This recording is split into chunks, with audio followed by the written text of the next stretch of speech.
as atualizações, né? Falando aqui das atualizações, aqui tem o site, até aquilo que eu mostrei para vocês, né? O link para poder fazer o download da tabela TUS, as publicações.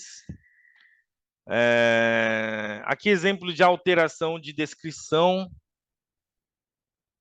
tá? Alteração de descritivo, ó. Isso aqui era papiloma, vírus, genotipagem, HPV, genotipagem.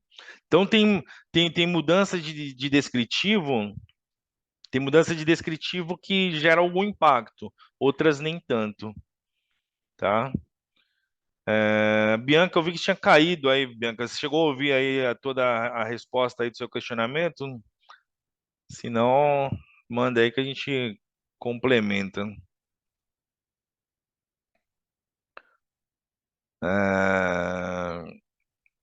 O que mais que a gente tem aqui? Essa última atualização, tá? Aqui falando especificamente dessa atualização de janeiro de 24 da TUS. Tabela 18, não teve alteração. Tabela 19, foram incorporados 21.700 itens, ó. Tabela 20, isso aqui são os materiais, você vê, ó, só nesse mês foram incorporados 21.705 códigos de materiais. A tabela de medicamentos teve 251 itens incorporados. Tabela de procedimentos, que é a 22, não teve incorporação, mas teve alteração e exclusão. Teve 6 alterações e uma exclusão. Tá? Então, esses foram os procedimentos que teve alteração de descritivo. Ó. Então, tem que ficar atento também. Primeiro, para atualizar seu sistema, né? Porque a sua troca de informação tem que ser no padrão TUS. Né? Padrão não é só o código, o descritivo também é padrão. Então, em vermelho está em destaque, tá? Tudo que teve de alteração. Isso aqui também, né, como faz parte dos trabalhos que a gente já faz, né, de identificar o que alterou, tanto na TUS quanto no ROL, nas DUTs, né? Então, isso já está dentro aqui do nosso escopo aqui de consultorias, né? Então, eu tive... aqui está em destaque o que teve de alteração. Esses aqui de transplante de medula foi padrão a alteração, ele incorporou esse descritivo por procedimento, tá? Isso talvez para ficar mais claro, né? A unidade de cobrança, isso aqui pode gerar impacto às vezes. Quando você mexe em unidade de cobrança, então eu tenho aquele procedimento contratado com aquele prestador, tá? Aqui é a padronização. Só que lá por trás eu tenho a cobrança também. Eu vou usar esse código para cobrar um valor que eu tenho negociado, que eu tenho acordado com o prestador. Tá? Mas eu uso esse código. Então a Inés está falando que eu tenho que usar esse código agora e o termo dele aqui está falando por procedimento. Será que a negociação que eu tenho lá é por procedimento? Ou é por congelamento? Ou é por sessão? Ou é por peça? Né? Como é que é o que eu tenho negociado? Então, quando existe uma atualização dessa, a gente tem que se atentar se vai ter mudança lá na forma de cobrar, na forma de negociar aquele procedimento. Né? Todos esses aqui teve alteração. Coleta de raspado dérmico em lesões por sítio. Antes era por sítio. Agora, ó, não tem. Então, isso aqui é como ficou. Então, se entrar na TUS vigente, ele está aqui, ó. Não tem essa especificação por sítio. Pode impactar na cobrança? Pode impactar na minha unidade, no que eu tenho negociado com o prestador? Pode. Tá?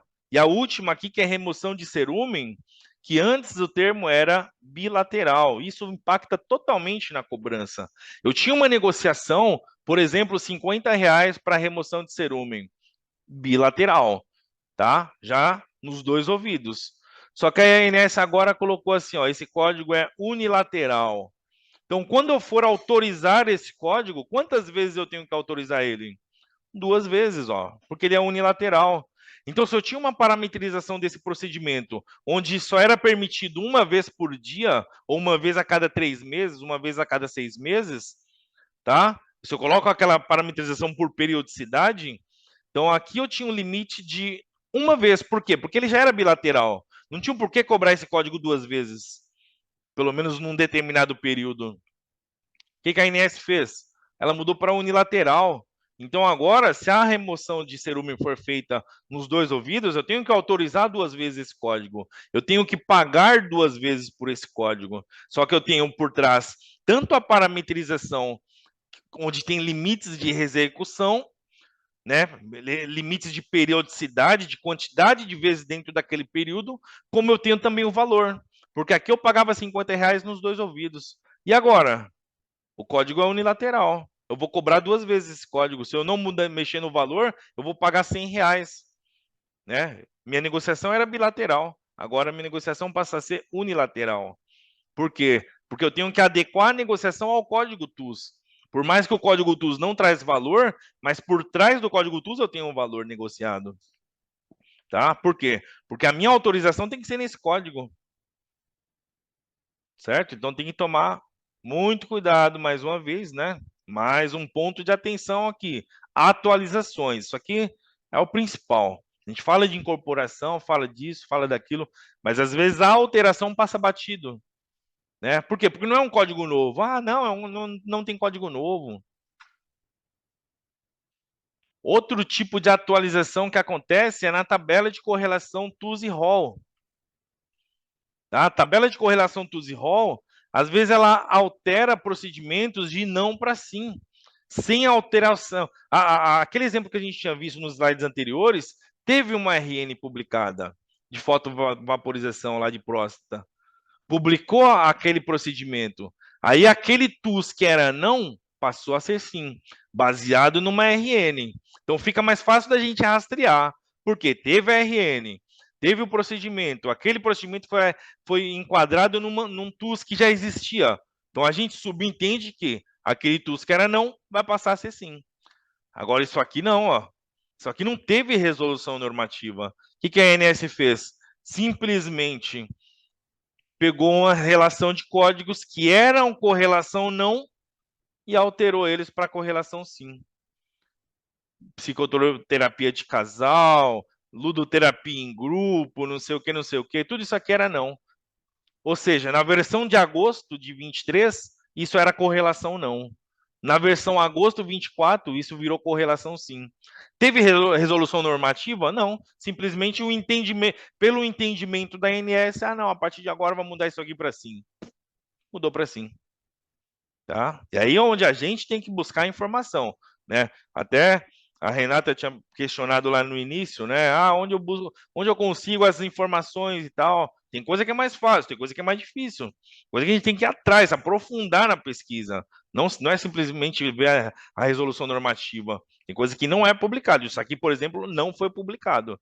Né? A gente conseguiu identificar comparando, né? Porque sempre a gente faz um comparativo mês a mês, né? O que mudou, o que teve de novo numa publicação. Opa, nessa vez não foi só incorporação de código, não. Dessa vez teve mudança. E aí é onde é arriscado, porque no seu sistema, isso aqui tá não, ó. Se você não identificou essa alteração, não mexeu na parametrização do seu sistema, ele está como não. Quando receber uma solicitação desse código, o que você vai fazer? Negar. Negativa indevida. Toda aquela cascata de problemas de impactos com base numa negativa indevida.